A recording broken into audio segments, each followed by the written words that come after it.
as a result of my studies of postmodernism, that anarchism was a lifestyle. It was primarily a lifestyle.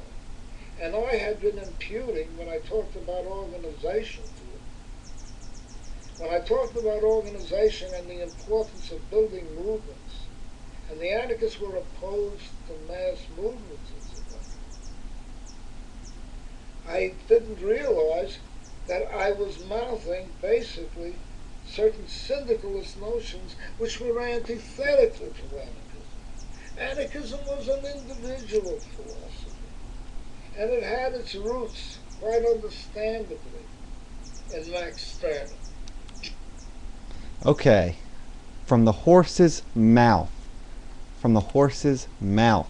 One of the biggest proponents for years of a leftist syndicalist view, towards the end of his life, saying that he was wrong, saying that the very philosophy he argued for was the wrong expression of anarchism, that anarchism can't possibly come about so long as there are organizations which are exclusive. You cannot build a revolutionary movement based upon organizations, councils of all things, that are exclusive. The only person who has a right to be in a union is someone who works at a place where there is one. And for that, I've never, at least in my years of mechanicking, have never heard of a union that worked for the workers all the time. A union can be just as bad and just as corrupt as management. The only union shop that I know of is Roadway. I don't know if you've ever seen Roadway trucks going down the road, but they're pieces of shit. They're pieces of shit. They're pup-tailed pieces of shit.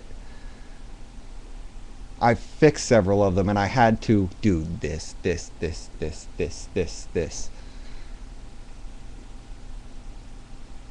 And God forbid it needed anything else. No, I couldn't touch it. Changing a tire, if I was lucky. That's not to mention all the stories I heard about guys who used to work there.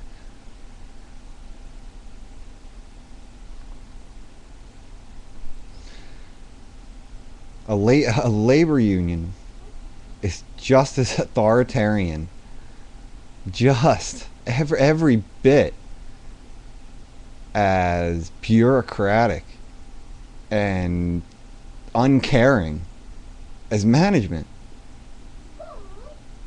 And any one separate person can't represent the views of everyone. I mean, that's the whole thing we're struggling against. Representative governance is the whole point of our struggle, isn't it? Sure, I back politicians, and I still like some of them, because you know what? Some of them aren't quite so bad when you actually sit and listen to them and look at what they do.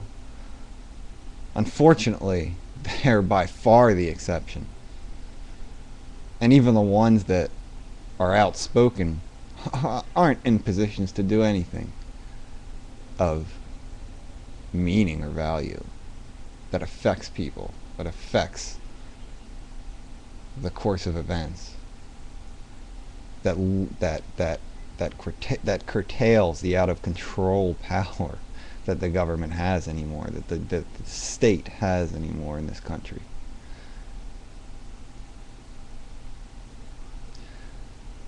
There is no revolutionary potential in labor unions, in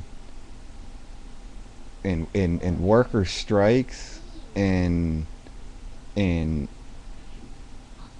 in only organizing those people who have jumped through the sufficient hoops because of all our bullshit labor laws in order to get in to one of these bureaucratic institutions,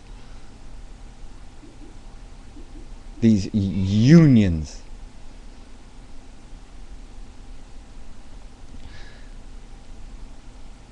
How can a revolution of the people possibly come out of an organization which has exclusive membership? That is the entire basis of what we're trying to get away from.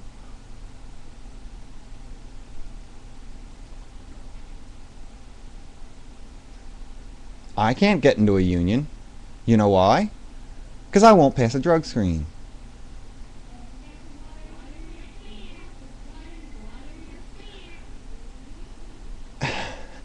How much more anti-libertarian can you get? And you know, when these leftists, socialists, I mean, they're communists basically, these lefty anarchists, they call themselves anarchists, but there's nothing, there's no way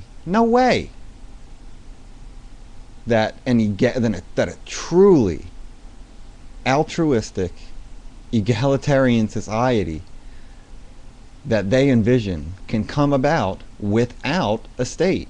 There's no way. There has to be some means of redistributing this wealth. And if the means is, well, our utopian, casting off of bourgeois private property,